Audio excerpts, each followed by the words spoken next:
हाँ जी, नमस्कार। नमस्कार सर। आज आप सभी का क्लासिक कोमल में बहुत बहुत स्वागत है।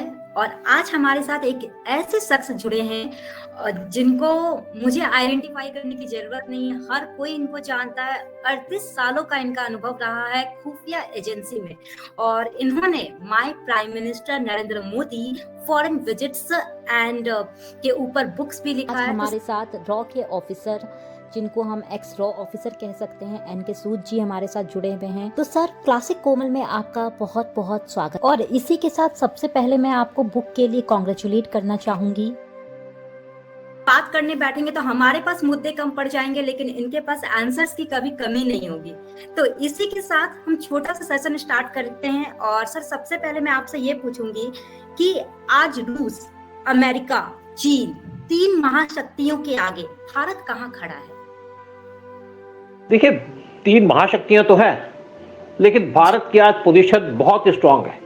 चाहे मिलिट्री लगा लीजिए, चाहे इकोनॉमिक्स लगाइएगा, चाहे हमारी डिप्लोमेटिक पावर है। और हमारी डिप्लोमेटिक पावर रिफ्लेक्ट करती है पीएम मोदी का विजन। और इसीलिए वर्ल्ड के अंदर हर एक कंट्री हमको पूछती है, जानती है और उस हमारी एडवाइस लेना चाहती है, हमसे बात करना चाहती है, हमसे दोस्ती करना चाहती है, क्योंकि हमारे पास 140 करोड़ की पॉपुलेशन है और हमारे पास बहुत से लोग बिजनेस करना चाहते हैं इंडिया के साथ। इंडिया इस टाइम पे मेडिसिन बना रहा है, बहुत सी चीजें एक्सपोर्ट कर रहा है, और आज इंडिया एक उभरती हुई शक्ति है। इंडिया की जो इकोनॉमी है वो स्ट्रॉन्गेस्ट इकोनॉमी है, यानी कि हमारी जो प्रोग्रेस चल रही है आईएमएफ के हिसाब से, इंडिया इस टाइम पे फास्टेस्ट ग्रोइंग इकोनॉमी है वर्ल्ड के अंदर। और इसलिए वर्ल्ड हमको पूछ भी रहा है, हमारी कंट्री के साथ बिजनेस करना चाहते हैं, इंडिया के अंदर इन्वेस्टमेंट करना चाहते हैं, इंडिया के साथ ट्रेड करना चाहते हैं, इंडिया के साथ एफटीए का एग्रीमेंट साइन करना चाहते हैं। क्योंकि आज वर्ल्ड के अंदर, जैसे पीएम मोदी ने कहा था, आज वार का टाइम नहीं है, आज टाइम है बिजनेस का, इकोनॉमी का, और इसी पे इंडिया काम कर रहा है। इसीलिए हमको पूछा जा रहा है। जी, जैसा आजकल F-35 विमान के बारे में बहुत ज्यादा चर्चाएं हो रही हैं, तो इस विमान की बिक्री के पीछे ट्रंप प्रशासन की रणनीति क्या है? देखिए, ऐसा है, जो F-35 विमान है ये सिर्फ नाटो कंट्रीज के पास है, और एक साल से ज्यादा इस टाइम पे F-35 पूरे वर्ल्ड के अंदर है। टेस्टेड फाइटर जेट्स है, 5th जनरेशन के है, बेस्ट वर्ल्ड के अंदर इनके बारे में कहा जाता है। और सरप्राइज तब हुआ जब पीएम मोदी गए थे यूएस के अंदर, और ट्रंप ने इंडिया को ऑफर किया F-35 विमान, तो इंडिया भी भौचक्का रह गया। क्योंकि इससे पहले टर्की को उन्होंने इस विमान को देने से मना कर दिया था, क्योंकि उन्होंने कहा टर्की एक नाटो का मेंबर है, क्योंकि टर्की के पास S-400 मिसाइल है, लेकिन इंडिया के पास भी S-400 मिसाइल है। और तब भी यूएस हमको ये वेपन दे रहा है, क्योंकि उसको पहले डर था कि अगर जिसके पास S-400 मिसाइल होगी वो F-35 प्लेन को रखेगा तो इसके जो सीक्रेट्स हैं वो ले सकता है, और यूएस अपना जो एंटी डिफेंस सिस्टम है उसको डेवलप कर सकता है, ताकि F-35 को टारगेट किया जा सके। लेकिन उसके ऊपर कुछ और भी इश्यूज हैं, क्योंकि पहली बात, ये विमान काफी महंगा है। दूसरी बात, इस विमान की जो ऑपरेटिंग कॉस्ट है, यानी कि 1 घंटा अगर विमान को उड़ाया जाता है तो उसके ऊपर $36,000 लगते हैं। इतना महंगा कोई और प्लेन नहीं है।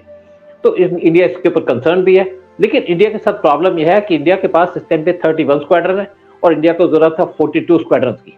और हमारे जो प्रोग्राम चल रहे थे, जैसे AMCA जिसके अंदर तेजा 1A बनाना था, वो डिले हो गया है। और तेजा जो पार्ट 2 बनना, तेजा 2 बनना था, वो भी डिले हो गया, क्योंकि हमको एक तो इंजन नहीं मिल रहे जो यूएस की GE कंपनी ने हमको देने थे, और दूसरी बात है कि हमारे पास 31 स्क्वाड्रन है, और अगले 2 साल के अंदर, यानी कि 2026 तक हमको हमारे जो MiG-21 फाइटर जेट्स हैं, 2 स्क्वाड्रन हैं, वो डिकम्पोज हो जाएंगे या खत्म हो जाएंगे, और 2035 तक हमारे कुछ और प्लेन्स वो खत्म हो जाएंगे। तो हमारी जो स्ट्रेंथ बचेगी वो बचेगी 25 स्क्वाड्रन की। और पाकिस्तान के पास भी 25 स्क्वाड्रन है। साथ में पाकिस्तान चाइना से 40 प्लेन ले रहा है, साथ में पाकिस्तान टर्की से भी प्लेन ले रहा है, और दोनों 5th जनरेशन के प्लेन है। तो इंडिया को चिंता है कि इसके साथ कैसे कोप करे। एक तो तेजा डिले हो गए, दूसरी तरफ जो हमारा प्रोग्राम था जिसके अंदर हमने 114 फाइटर जेट बनाने थे इंडिया के अंदर, वो प्रोग्राम डिले हो गया बहुत से रीजंस के ऊपर। तो इंडिया इनको फास्ट ट्रैक कर रहा है और कोशिश कर रहा है कैसे बेस्ट प्लेन लिए जाए। तो F-35 की जो ऑफर थी वो इंडिया को एक्सेप्ट लगी, इंडिया को लगी अच्छी ऑफर है। और इंडिया दूसरी तरफ कोशिश कर रहा था कि 114 फाइटर जेट Su-57 जो Russian 5th generation fighter jets है उनको भी ले ले। और रशिया ने वैसे भी हमको एश्योर किया कि अगर आप Su-57 फाइटर जेट लोगे तो हम इसका जो काम है यानी का मैन्युफैक्चरिंग का काम है इंडिया के अंदर स्टार्ट कर सकते हैं इमीडिएटली, क्योंकि पहले रशिया ने इंडिया को Su-30 MKI फाइटर जेट्स दिए थे जो महाराष्ट्र के अंदर बने थे, वहां पे इनका अपग्रेडेशन हुआ था। तो रशिया ने कहा कि जो Su-57 है उसी कैटेगरी के फाइटर जेट्स हैं, उनको भी वहां बनाया जा सकता है और हम इसकी प्रोडक्शन इमीडिएटली स्टार्ट कर सकते हैं। इस पे खर्चा कम पड़ेगा क्योंकि हमको इसके ऊपर जो भी सामान बाहर से लेके आना है वो लाने की जरूरत नहीं पड़ेगी क्योंकि यहाँ पे इंफ्रास्ट्रक्चर बना हुआ है। तो इंडिया को ऑफर अच्छी भी लग रही थी। तो सर लेकिन भारत बीच की अगर इकोनॉमी की बात करें तो क्या भारत के पास इतना बजट है कि F-35 विमान हमारा भारत अफोर्ड कर सकता है? देखिए मेन पहली बात क्या है कि हम हमारे जब इकोनॉमी भी नहीं थी 1960 की बात कीजिएगा तो हमने उस टाइम पे पहला एयरक्राफ्ट कैरियर लिया था अपना साइज देख के अपना सब कुछ देख करके। हम अगर अपनी कंट्री को डिफेंड नहीं कर सकते तो हमारे पैसे क्या करेंगे, हमारी इकोनॉमी क्या करेंगे। सबसे पहली इंपॉर्टेंस है हमारी कंट्री की स्टेबिलिटी, उसको डिफेंस करना, क्योंकि हमारा एक बॉर्डर लगता है पाकिस्तान के साथ 3343 किलोमीटर का, साथ में चाइना के साथ बॉर्डर लगता है, बहुत लंबा बॉर्डर है, वो भी लगता है 4057 किलोमीटर का, और साथ में बांग्लादेश उसके साथ बॉर्डर लगता है 4097 किलोमीटर का, और तीसरी तरफ म्यांमार के साथ बॉर्डर लगता है 1493 किलोमीटर का। और सारी कंट्रियों के अंदर यहाँ तो मिलिटेंसी है, यहाँ पे हमारे रिलेशन खराब है। चौथी तक बात कि हमारा जो कोस्ट लाइन है वो है 7516 किलोमीटर की, उसको भी डिफेंड करना है, इंडियन ओशन को डिफेंड करना है, साथ में हमारे पास 1100 से ज्यादा आइलैंड्स हैं, वो भी हमारा एक समझिए कि हमारी स्ट्रेटेजिक इंपॉर्टेंस की है, उनको भी डिफेंड करना है। तो हमको नेवी बड़ी चाहिए, एयरफोर्स भी बड़ी चाहिए, हमको जो अपनी आर्मी है वो भी बड़ी चाहिए। तो सबसे पहली जो जरूरत है वो ये है, अगर हमने 1960 में अपना पूरा तैयारी की होती तो हम कभी चाइना से मार नहीं खाते 1962 वार के अंदर, क्योंकि उस टाइम पे हमने इन चीजों पे ध्यान नहीं दिया। हमारी डिफेंस हमारी प्रायोरिटी है, हमको कुछ चीजों को सेक्रीफाइस करना पड़ेगा अपनी डिफेंस को स्ट्रॉन्ग करने के लिए। तो इसलिए इंडिया को सब चीजों की जरूरत है। लेकिन मैं एक और बात कहूंगा कि जो F-35 फाइटर जेट है इसके ऊपर जर्मनी ने कंसेप्ट दिखाया। जर्मनी ने कहा कि इसको कभी भी यूएस ब्लॉक कर सकता है, यानी कि यहाँ पे इमरजेंसी क्लिप है वो लगा देता है, उससे ये जेट इन ऑपरेशन हो जाते हैं। इसलिए इंडिया ने सोचा कि जब तक हमारी बाकी चीजें यूएस नहीं मानेगा या इमरजेंसी स्विच लगाएगा तो हम उससे ये जेट नहीं लेंगे। लेकिन अब इंडिया ये सोच रहा है कि वो अपने जो जेट्स हैं वो ले यूएस रशिया से। Su-57 114 जेट इंडिया लेना चाहता है और साथ में कुछ और ऑप्शन भी देखेगा इंडिया अपना, जैसे तेजस 1A और तेजस 2 इनकी प्रोडक्शन जल्दी स्टार्ट करे, क्योंकि एक जो प्रॉब्लम आ रही थी तेजा 2 में वो थी इंजन्स की, जो जीई हमको सप्लाई नहीं कर रहा, यानी कि जो अमेरिकन कंपनी सप्लाई नहीं कर रही। तो इस टाइम इंडिया ने रशिया की तरफ देखना शुरू कर दिया है कि उनके इंजन जो हमारे बाकी प्लेस में लगे हैं उन्हीं को यूज करें, और रशिया ने भी हमको ऑफर कर दिया है कि वो अपने इंजन इंडिया के अंदर बनाने को तैयार है। दूसरी तरफ फ्रांस की जो सैफ्रन कंपनी है उसने भी ओके कर दिया कि वो इंजन इंडिया के अंदर बना सकता है विद ट्रांसफर टेक्नोलॉजी। तो हम दूसरी ऑप्शंस भी देख रहे हैं, रशिया और इवन फ्रांस की। लेकिन खबरों का मानना है कि भारत को अगर F-35 विमान दिया जाता है उसमें से कई फीचर्स हटा दिए जाएंगे, तो इसकी वजह से क्या क्या एडवांटेज है, इसका क्या क्या डिसएडवांटेज है? देखिए मेन हमको कंसर्न देखिए मेन हमको कंसर्न क्या है कि अगर हम कोई प्लेन लेते हैं, इक्विपमेंट लेते हैं, तो हम अपनी मिसाइल लगाते हैं, अपना रडार लगाना पसंद करते हैं। जो F-35 है इसकी स्पीड बहुत अच्छी है और ये बहुत ज्यादा इफेक्टिव है। कुछ मिसाइल हम यूएसए, देखिए मैं ये नहीं जानता, लेकिन इसकी स्पीड जो है ना बहुत ज्यादा सबसे फास्टेस्ट है और ये हमें सूट करता है, ऐसी बात नहीं है, क्योंकि ये टेस्टेड फाइटर जेट है। आप अगर रशिया के Su-57 की बात करें तो वो टेस्टेड नहीं है। लेकिन दूसरी तरफ हमको प्रॉब्लम ये आ रही है कि हमारे पास सिर्फ इस टाइम पे 31 स्क्वाड्रन है और वो भी अगर कम हो जाएगी तो बहुत दिक्कत हो जाएगी। दूसरे चाइना के पास 2000 फाइटर जेट्स हैं, पाकिस्तान के पास भी 500 के आसपास के फाइटर जेट हैं, और पाकिस्तान अपने आप को और ज्यादा प्रॉपअप कर रहा है। फिर एक बांग्लादेश खड़ा हो गया हमारे सामने प्रॉब्लम लेकर के, उसने टर्किश TB2 ड्रोन्स को डिप्लॉय कर दिया बॉर्डर के ऊपर। तो इंडिया को चिंता है, इंडिया को कंसर्न है, और इसीलिए हमको चीजें तो चाहिए, लेकिन हम एग्रीमेंट वही करेंगे जो हमको सूट करेगा। हम कोई ट्रम्प के प्रेशर में नहीं आने वाले। देखिए हमने जब S-400 मिसाइल ली थी उस टाइम पे ट्रम्प थे यूएस के प्रेसिडेंट, उन्होंने हमको धमकी दी कि हम तुम्हारे पे सैंक्शन लगा देंगे। इंडिया ने कहा देखो भाई हमारी तो जरूरत है, हम तो लेंगे, हमको अपने डिफेंस को स्ट्रॉन्ग करना है, हम तो लेंगे S-400 मिसाइल। उसके बाद ट्रम्प को झुकना पड़ा, और आज ट्रम्प अगर हमको धमकी भी देगा तो ट्रम्प को झुकना पड़ेगा अगर हम उसके सामने सख्ती से खड़े रहेंगे। देखिए जब पीएम मोदी यूएस के अंदर गए थे तो ट्रंप ने कहा था मेरी जो पॉलिसी है वो है अमेरिका फर्स्ट। तो पीएम जी। मोदी ने उसी टाइम उनसे कह दिया था कि हमारी प्रायोरिटी है इंडिया फर्स्ट और हम चाहते हैं कि ग्लोबल फर्स्ट की हमारी पॉलिसी होनी चाहिए। तो तो इससे हमारा मानना है जो कि भारत के जो संबंध है वो उसमें मजबूती मिल जाएगी।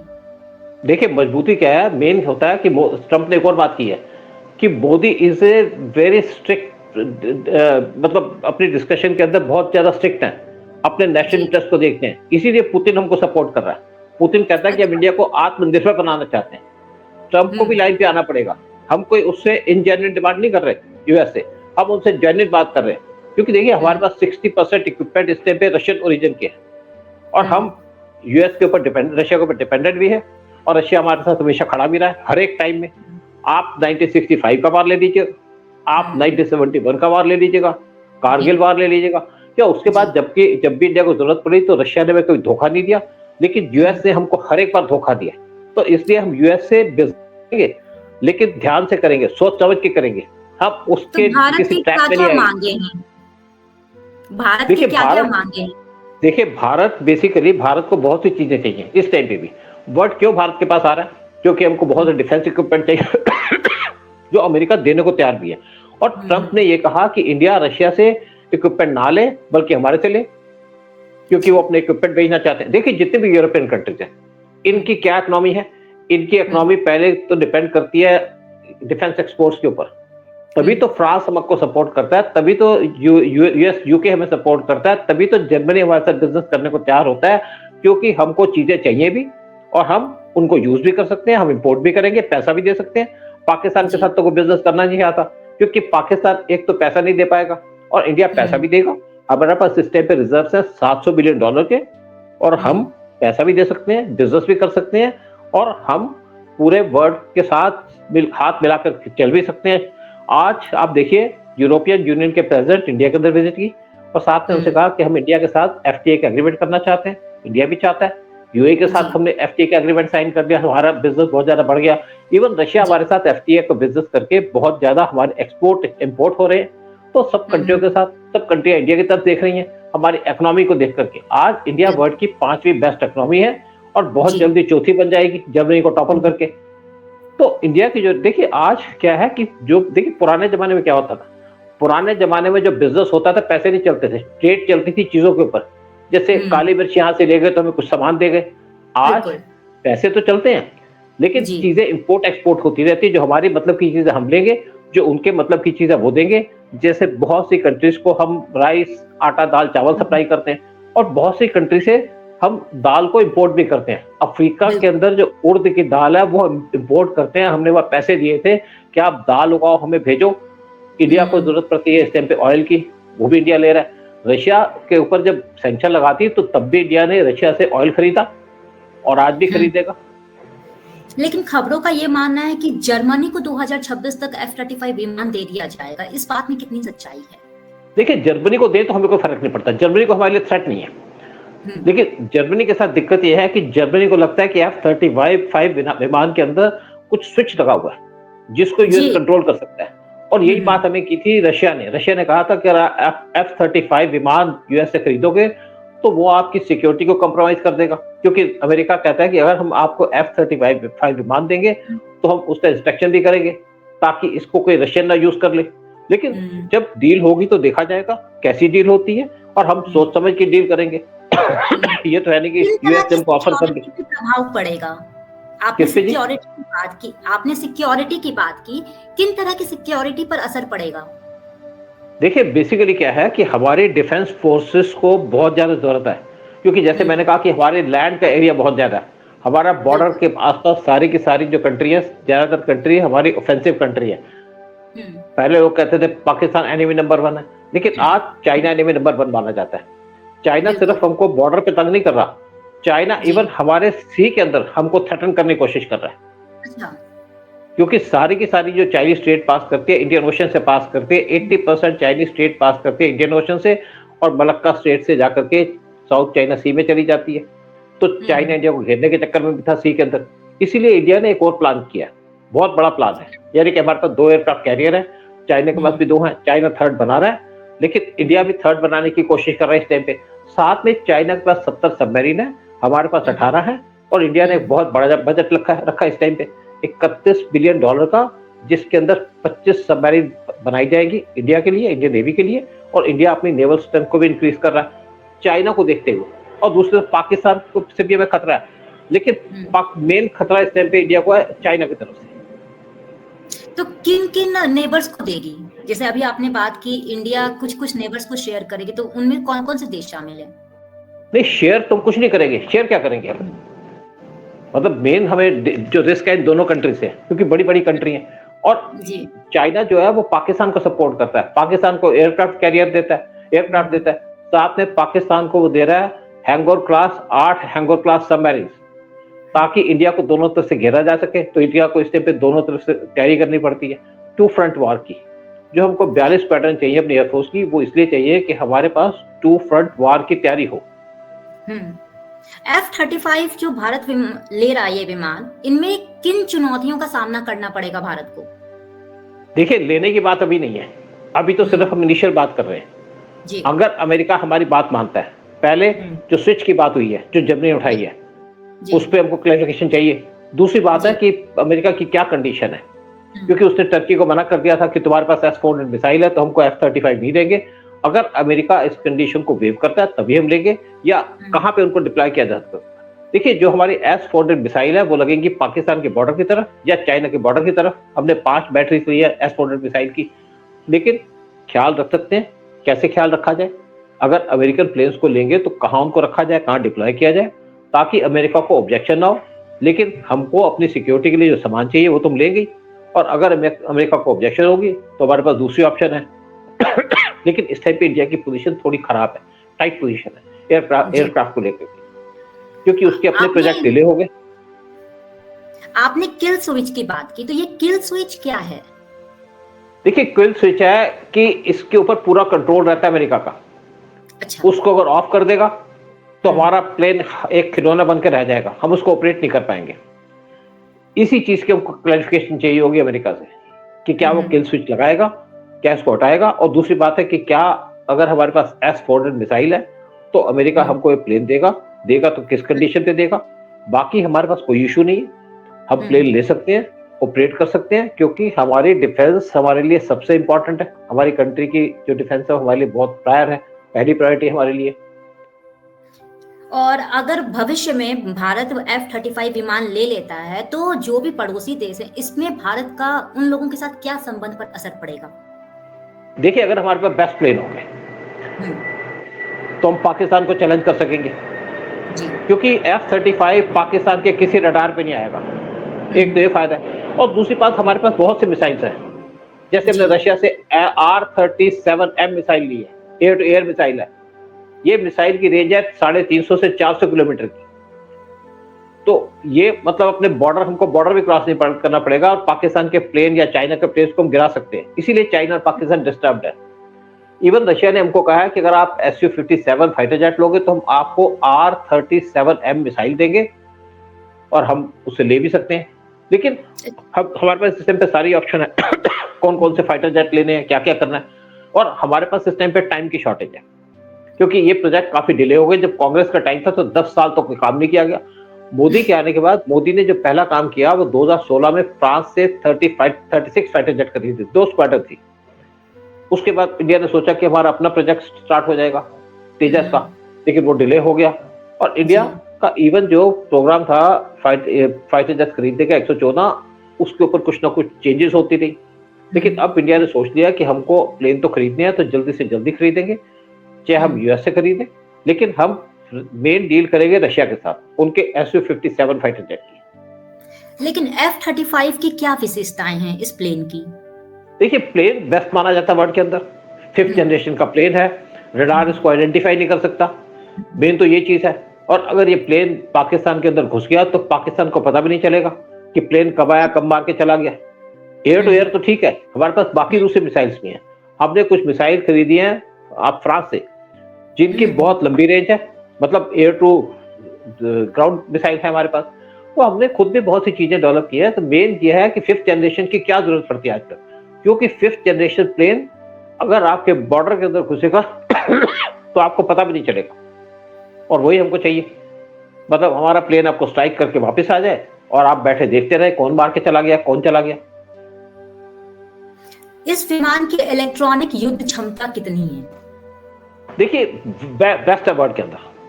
और इस प्लेन को जो लेटेस्ट यूज किया वो किया इसराइल ने ईरान के खिलाफ, और इसराइल ने भी कहा ये प्लेन ले लो, आपको बहुत ज्यादा हेल्प करेगा। बाकी किसी यूरोपियन कंट्री की लड़ाई इनके आपस में कोई फाइट नहीं हुई, लेकिन ईरान के अंदर F-35 फाइटर जेट को टेस्ट किया जा चुका है ईरान के ऊपर। तो इसलिए माना जाता है कि बेस्ट है वर्ल्ड के अंदर। ऐसे देखा जाए तो हमारे सुकोई हमने लिए हैं जो रशिया से लिए हैं, वो भी यूज नहीं किए गए। ये जरूर यूज किए गए रशिया ने यूक्रेन के खिलाफ, लेकिन बाकी किसी कंट्री ने तो यूज नहीं किया इस प्लेन को। जी नहीं। लेकिन उसके ऊपर इक्विपमेंट इंडिया ने अपनी चॉइस से लगाया, जो उसको मिसाइल चाहिए, जो रडार चाहिए, वो अपनी मर्जी से लगाया। इंडिया जो भी सामान खरीदता है उसको अपनी कंडीशन के हिसाब से लेता है। ये नहीं कि जो सामान आ गया ले लिया उसको रख लिया, हम पूरा टेस्ट करके रखते हैं। अगर इंडिया किसी के साथ बिजनेस करता है, जैसे हमने रफाल खरीदे, तो वो उसके बाद इन रफाल को यूएई ने भी खरीदा, इवन इजिप्ट ने खरीदा। और क्योंकि इंडिया को सब देखते हैं, इंडिया की बड़ी आर्मी है, इंडिया की बड़ी एयरफोर्स है, इंडिया की बहुत बड़ी नेवी है। अगर इंडिया किसी के साथ डील करता है तो सब सोचते हैं कि इंडिया ने जो डील की होगी अच्छी डील की होगी, इसीलिए इंडिया के कुछ सब बात करके इंडिया को अपना सामान बेचना चाहते हैं। जी, क्या F-35 विमान भारतीय वायुसेना की जरूरतों को पूरा कर सकता है? बिल्कुल पूरा कर सकता है।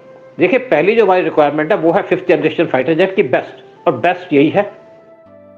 बाकी अभी Su-57 को तो किसी ने यूज नहीं किया, किसी ने देखा नहीं उसकी ऑपरेशनल एक्टिविटी, लेकिन वो भी 5th जनरेशन का फाइटर जेट है। इवन तेजस बनने की हमको जरूरत है, फिर तेजस MK2 जब बनेंगे वो भी 5th जनरेशन के फाइटर जेट होंगे, लेकिन उसको बनने में कम से कम 10 साल लग जाएंगे। तेजस MK2 यानी कि 2035 तक आएगा, हमारी एयरफोर्स को ज्वाइन करेगा। तो इसलिए इंडिया को जरूरत है, और इंडिया इस टाइम पे लेगा भी, क्योंकि जो बड़ी बड़ी कंट्रीज हैं वो हैं US, रशिया और चाइना। लेकिन चाइना के सामान की तो कोई गारंटी भी नहीं है, पाकिस्तान को दे रहा है, क्या कर सकता है क्या नहीं, और हमको चाइना देगा भी नहीं, हम चाइना से सामान लेंगे भी नहीं।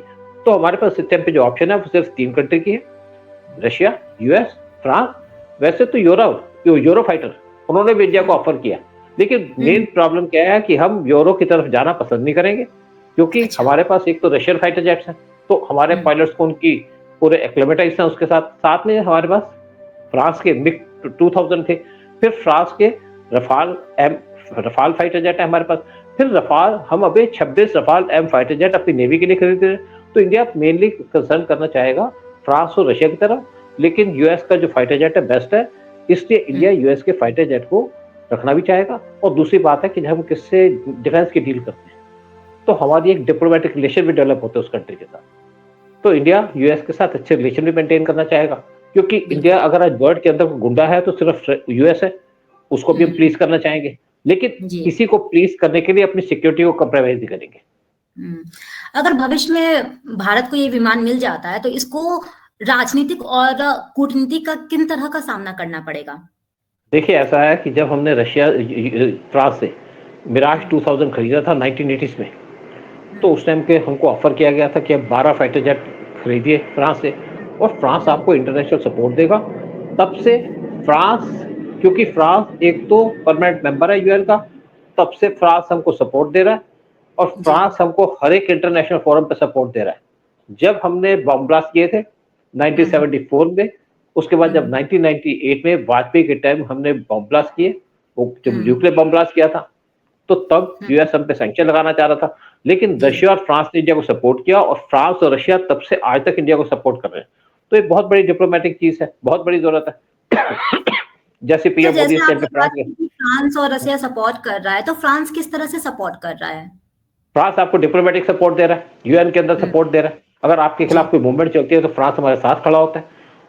और जब पीएम मोदी के विजिट करते हैं तो फ्रांस के प्रेसिडेंट मैक्रोन किस तरीके से उनको गले लगाते हैं, तो इसी टाइप की सपोर्ट होती है वर्ल्ड के अंदर। जी, और जैसे अगर भविष्य में भारत F-35 विमान खरीदने की ओर आगे बढ़ाता है तो भारत को किन चीजों में एहतियात बरतना चाहिए? देखिए ये तो हमारी एयरफोर्स देखेगी, लड़ाई होगी तो हमको यूज करेंगे, लेकिन अगर आपके पास इक्विपमेंट अच्छे हैं, बेस्ट इक्विपमेंट है, तो आपको कोई अटैक भी नहीं करेगा। अगर हमारे पास इक्विपमेंट नहीं होंगे तो कोई भी आपको धक्का मार के चला जाएगा। तो देखिए ये जो इक्विपमेंट होते हैं आपकी कंट्री के स्ट्रेंथ को प्रोजेक्ट करते हैं, आपकी कंट्री की रेपुटेशन को दिखाते हैं कि आपके पास तो F-35 है, आपके पास तो S-400 मिसाइल है, तो इंडिया से हम पंगा क्यों ले। लेकिन सबकी तैयारी करनी पड़ती है। जैसे हमको आज जरूरत है ड्रोन्स की, एंटी ड्रोन सिस्टम्स की, उसके ऊपर भी इंडिया देख रहा है। तो किस तरह से देख रहा है? जो आपने बताया कि हमें जरूरत पड़ रही है, तो किस तरह की तैयारियां की जा रही है अंदर से? देखिए, इसलिए कि इस टाइम पे एक तो रशिया यूक्रेन वार चला, यहाँ पे ड्रोन्स को यूज किया गया जी और बड़े इंपॉर्टेंट लगे। उसके साथ जी साथ इसराइल हमास वार चला, वहां पे भी ड्रोन्स को यूज किया गया। उससे पहले काराबाख युद्ध हुआ था अर्मेनिया और जी अजरबैजान के बीच में। अर्मेनिया क्रिश्चियन कंट्री है, अर्मेनिया की आर्मी स्ट्रांग थी, उनकी डिफेंस फोर्सेस स्ट्रांग थी इन कंपैरिजन टू अजरबैजान, लेकिन वो तब भी वार हार गया क्योंकि उनके पास एंटी ड्रोन सिस्टम नहीं थे और टर्की ने अजरबैजान को ड्रोन्स दिए थे और उनकी जो वेपन्स थे या उनके टैग से उनको उनके ड्रोन मार के चले गए और अर्मेनिया कुछ नहीं कर सका। तो इंडिया सब चीजों को देख रहा है कि हमको ड्रोन भी चाहिए, हमको एंटी ड्रोन सिस्टम भी चाहिए, हमको डिफेंस सिस्टम भी चाहिए, हमको प्लेन्स भी चाहिए, हमको सबमरीन भी चाहिए, हमको एयरक्राफ्ट कैरियर भी चाहिए, हमको टैंक्स भी चाहिए, हमको बाकी इक्विपमेंट भी चाहिए, एंटी टैंक सिस्टम भी चाहिए और डिफेंस सिस्टम भी चाहिए।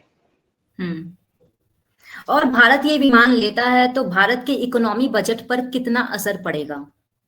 देखिए, ये चीजें हमारी जरूरत की चीजें हैं। आप अपने घर पे ताला नहीं लगाएंगे तो चोर आपके घर में घुस जाएंगे।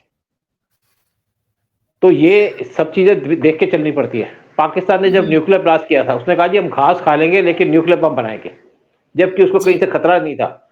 हमको अपनी कंट्री को सेव करना है क्योंकि हमारी कंट्री के ऊपर 4 बार अटैक हो चुका है। 1962 में चाइना ने अटैक किया था, फिर 2020 में चाइना की फोर्सेस हमारे बॉर्डर पे खड़ी हो गई थी और जब हमने फोर्सेस लगा दी तो चाइना ने कहा हमारी पीएलए को तोड़ के दिखाओ। हमने कहा हमें तो पीएलए तोड़नी नहीं आपकी, अगर आप में हिम्मत है तो हमारे बॉर्डर के अंदर घुस के दिखाओ। तो चाइना की हिम्मत नहीं पड़ी। जब डोकलाम हुआ था तो हमारी फोर्सेस खड़ी हो गई थी उनके सामने। अगर डोकलाम पे चाइनीज फोर्सेस सड़क बना लेती तो हमारा चिकन नेक खतरे पड़ जाता, लेकिन हमने डोकलाम के ऊपर अपनी जो फोर्सेस को खड़ा किया तो चाइना को वहां पे 73 डेज के बाद अपनी फोर्सेस को विड्रॉ करना पड़ा। और इसी तरीके से जो आपका स्टैंड अप चल रहा था बॉर्डर पे, उसको चाइना को 4 साल के बाद खत्म करना पड़ा क्योंकि हमारी फोर्सेस को हटाया नहीं और चाइना को समझ में आ गया कि इंडिया से पंगा लेना अच्छा नहीं है, ठीक नहीं है। और इंडिया को उस टाइम पे यूएस ने ऑफर भी किया था कि हमारे B-52 बॉम्बर्स ले लो। इंडिया ने मना कर दिया क्योंकि इंडिया चाइना से वार नहीं करना चाहता। लेकिन इंडिया किसी तरीके से यूएस की मदद लेकर के चाइना पे अटैक भी नहीं करना चाहेगा। हम क्यों लड़े, हमें क्या जरूरत है? हमको तो अपनी इकोनॉमी देखनी है, बिजनेस देखना है, अपने लोगों का भला देखना है। हम कोई जेलस की तो है नहीं कि अपने देश का सत्यानाश कर लेंगे और तमाशा देखेगी दुनिया। बिल्कुल। और F-35 विमान की खरीद के से भारत की सुरक्षा स्थिति में क्या बदलाव आएगा? हम बहुत स्ट्रांग हो जाएंगे। पहली बात तो हमारे पास बेस्ट प्लेन्स होंगे। अगर आपके पास बेस्ट प्लेन है तो कोई आपके सामने खड़ा नहीं हो पाएगा। 36 प्लेन लेने की तैयारी चल रही थी इंडिया की। देखते हैं डील फाइनल होती है कि नहीं होती, लेकिन 36 प्लेन बेस्ट वर्ल्ड के होंगे तो वो कोई भी प्लेन उनके सामने खड़ा नहीं होगा और अपनी मर्जी से हम कंट्री के अंदर घुस करके मार के वापस आ जाएंगे। जैसे मेरा एक आखिरी सवाल है, 1947 के बाद भारत ने कई युद्ध झेले हैं, इनमें से क्या सीखा है और अब युद्ध किस तरह से बदल गया है? क्योंकि मशीनी युग आ गया है, ऐसे में रॉ कितने अपडेट हैं? इससे निपटने के लिए हमें क्या एहतियात बरतना चाहिए? देखिए, रॉ का अपना इंपॉर्टेंट रोल होता है, जैसे अपनी इंटेलिजेंस का रोल है। तो रॉ इनको ब्रीफ करता रहता है। कोई बॉर्डर पे डेवलपमेंट है तो उसको ब्रीफ करता है। अगर कोई चाइना की तरफ से होता है तो रॉ उसके ऊपर इंफॉर्मेशन दे पाता है क्योंकि हमारे पास सिस्टम लगे हुए, हमारे पास है, हम पता लगा सकते हैं कि क्या कर रहा है और गवर्नमेंट को वार्न कर देते हैं। गवर्नमेंट उसके ऊपर करेक्टिव एक्शन लेती है। अगर गवर्नमेंट उस पर ध्यान ना दे तो हम कुछ नहीं कर सकते। और इसी तरीके से अगर पाकिस्तान की तरफ से कोई अटैक होता है तो वो भी देख सकते हैं। जब गवर्नमेंट स्ट्रांग हो तो इंटेलिजेंस एजेंसी स्ट्रांग हो जाती है, गवर्नमेंट कमजोर हो तो इंटेलिजेंस एजेंसीज कमजोर हो जाती हैं क्योंकि उनकी गवर्नमेंट सुनती नहीं और गवर्नमेंट को पता है कि हमारी सुनेंगे नहीं और पता है एजेंसीज को कि हमारी सुनेंगे नहीं, तो वो भी रिलैक्स करने लग जाती हैं।